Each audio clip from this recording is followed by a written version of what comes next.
सावन में भगवान शिव की कथा सुनने से उसका पुण्य डबल हो जाता है और अगर उसमें अधिमास आ जाए तो उसका पुण्य कई गुना बढ़कर मिलता है। एक गांव में संजीव अपने पिता भानु प्रताप के साथ रहता था। संजीव के पिता बहुत धनवान थे, लेकिन संजीव बहुत सीधा साधा था। उसे पैसों का लालच नहीं था। भानु प्रताप चाहते थे कि उनका बेटा उनका व्यापार संभाले, लेकिन संजीव भगवान भोलेनाथ का भक्त था।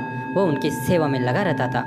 एक दिन भानु प्रताप ने संजीव से कहा, बेटा मैं चाहता हूँ तू मेरा व्यापार संभाल ले, तो मैं तेरा विवाह कर दूँ। यह सुनकर संजीव ने कहा, पिताजी मैं भगवान की भक्ति करना चाहता हूँ, इसलिए न तो मैं आपका व्यापार संभालना चाहता हूँ न विवाह करना चाहता हूँ। यह सुनकर भानु प्रताप सोच में डूब गए। अगले दिन भानु प्रताप ने यह बात अपने एक मित्र घनश्याम को बताई। तब उसने भानु प्रताप से कहा, तुम अपने बेटे का विवाह किसी होशियार पढ़ी लिखी कन्या से कर दो, वो तुम्हारे व्यापार और बेटे दोनों को संभाल लेगी। कुछ दिन बाद भानु प्रताप ने एक सुयोग्य कन्या देखकर संजीव का विवाह कर दिया। कविता एक पढ़ी लिखी समझदार लड़की थी। उसने घर में आते ही पूरे घर को संभाल लिया। एक दिन संजीव मंदिर जाने के लिए तैयार हो रहा था। तभी कविता ने कहा, आप हर दिन मंदिर जाते हैं, इससे अच्छा है मंदिर शाम को जाया कीजिए, सुबह मेरे साथ चलिए, दुकान खोलिए, व्यापार पर ध्यान दीजिए। ये सुनकर संजीव को बहुत गुस्सा आया, लेकिन वह बिना कुछ कहे मंदिर चला गया और भगवान भोलेनाथ के सामने बैठकर प्रार्थना करने लगा।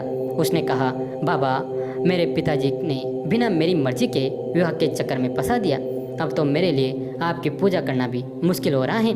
संजीव अगले दिन जैसे ही मंदिर जाने के लिए तैयार हुआ, कविता ने उसका रास्ता रोक लिया और बोली, मैं एक पढ़ी लिखी समझदार लड़की हूँ, मैं भगवान को नहीं मानती हूँ। आज कल तो पैसा ही भगवान है, अपने भोलेनाथ को छोड़कर मेरे साथ दुकान पर चलिए, मैं आज आपको मंदिर नहीं जाने दूंगी, अगर जाना ही है तो शाम को चले जाइएगा।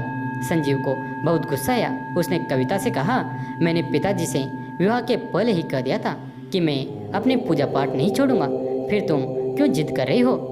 लेकिन कविता नहीं मानी। हार कर संजीव को उसके साथ दुकान पर जाना पड़ा।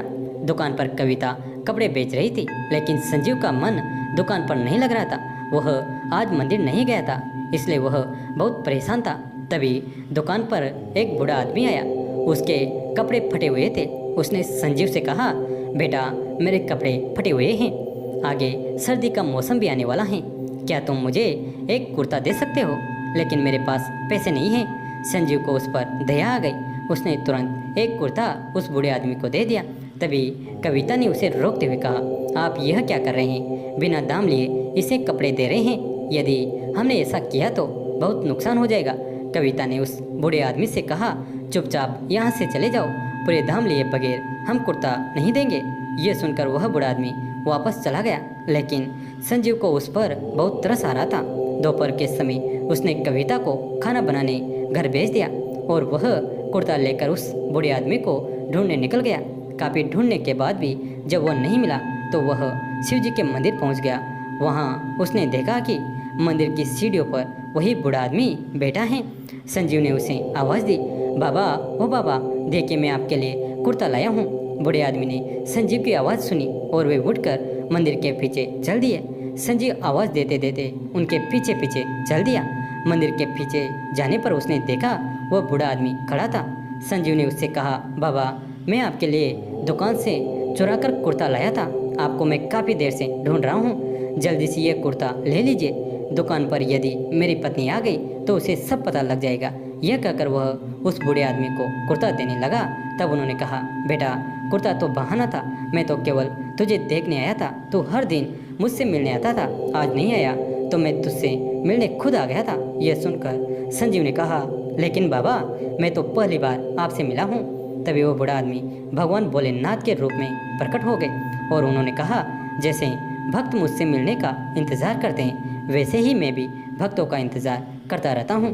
भगवान शिव को साक्षात सामने देखकर संजीव उनके पैरों में गिर गया और बोला, बाबा मुझे क्षमा कर दीजिए, मैं मूर्ख आपको बचा नहीं सका, आपको मेरे कारण इतना कष्ट झेलना पड़ा। तभी संजीव के कानों में किसी के रोने की आवाज़ पड़ी। उसने पलटकर देखा तो कविता वहाँ खड़ी रो रही थी। वह भी बाबा के चरणों में गिर गई। उसने कहा, बाबा अपनी इस शिक्षा के घमंड में मैंने आपका अपमान किया, मुझे माफ़ कर दीजिए, इन्हें आपकी पूजा करने से रोक कर मैंने बहुत बड़ी भूल की है। मेरे कारण ही आपको कष्ट हुआ है, मुझे सजा दीजिए। तब भगवान ने शिव ने कहा, तुम्हारे अंदर भक्ति जगाने का यही उपाय था। अब तुम दोनों अपना सांसारिक धर्म पालन करते हुए मेरी भक्ति करो। यह कहकर भगवान अंतर्ध्यान हो गए। उनके जाने के बाद कविता ने कहा, मुझे माफ़ कर दीजिए, मैं तो गुस्से में आपको ढूंढते हुए मंदिर आई थी।